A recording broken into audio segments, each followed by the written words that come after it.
ఎన్టీఆర్ జిల్లా జగ్గయ్యపేట బలుసుపాడు రోడ్లోని టిట్కో ఇళ్లను జగ్గయ్యపేట ఎమ్మెల్యే శ్రీరామ్ రాజగోపాల్ తాతయ్య పరిశీలించారు. జగ్గయ్యపేటలో 75% ఇళ్లను మా హయాంలోనే పూర్తి చేశామని, తర్వాత వచ్చిన వైసీపీ ప్రభుత్వం ఈ ఇళ్లను పట్టించుకోలేదని మండిపడ్డారు. ఎన్నికల్లో మాత్రం ఉచితంగా ఇళ్లు అందిస్తామని హామీ ఇచ్చి మర్చిపోయిందని ఫైర్ అయ్యారు. 5 ఏళ్ల పాటు టిట్కో ఇళ్లపై శ్రద్ధ చూపించలేదని ధ్వజమెత్తారు. సీఎం చంద్రబాబు టిట్కో ఇళ్లపై శ్రద్ధ పెట్టి వాటికి అన్ని వసతులు ఏర్పాటు చేసి లబ్ధిదారులకు అందేలా చర్యలు తీసుకుంటామన్నారు.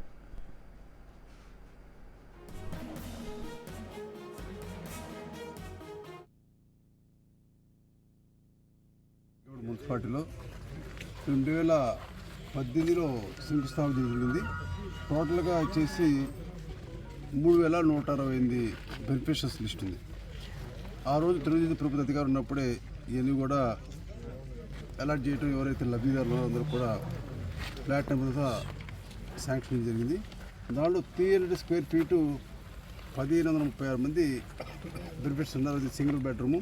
వాళ్ళకి 500 రూపీస్ పే చేస్తే పూర్తిగా state and central government amount తప్ప వాడు కట్టాల్సిన అవసరం లేదు. దీనిలో 365 స్క్వేర్ ఫీటు, అదేవిధంగా 430 స్క్వేర్ ఫీట్, టోటల్గా 1632 మంది బెనిఫిషియర్స్ ఉన్నారు. వీళ్ళకి గాను స్టేట్ అండ్ సెంట్రల్ సబ్సిడీతో పాటు వీళ్ళు మ్యాచింగ్ లోన్ తీసుకోవాలి. ఆ లోన్ తీసుకోవడానికి కానీ ఇప్పటికీ టోటల్ 1632 మందికి గాను లోన్ శాంక్షన్ అయింది. 413 మందికి లోన్ శాంక్షన్ అయింది. ఇంకా 1219 లోన్ శాంక్షన్ కావాలి. దీన్ని కూడా మరి లోన్ తీసుకునే అవసరం ఉంది. ఈ టైంలో మరి ఎన్డీఏ ప్రభుత్వం ఏర్పడిన తర్వాత ముఖ్యమంత్రి చంద్రబాబు నాయుడు గారు, అదేవిధంగా మున్సిపల్ మినిస్టర్ నారాయణ గారు టిట్కో డిపార్ట్మెంట్తో మాట్లాడి అర్బను టిట్కో అదేవిధంగా ముఖ్యమంత్రి గారు కొంచెం డిస్కస్ చేసి ఇల్లు కూడా త్వరలో హ్యాండ్ ఓవర్ చేయాలని చెప్పి ఒక ప్లాన్ ఆఫ్ యాక్షన్ చేయమన్నారు. 1 year లోపు ఇల్లు మొత్తం కూడా పూర్తి చేయాలని చెప్పి ఒక ఆలోచన.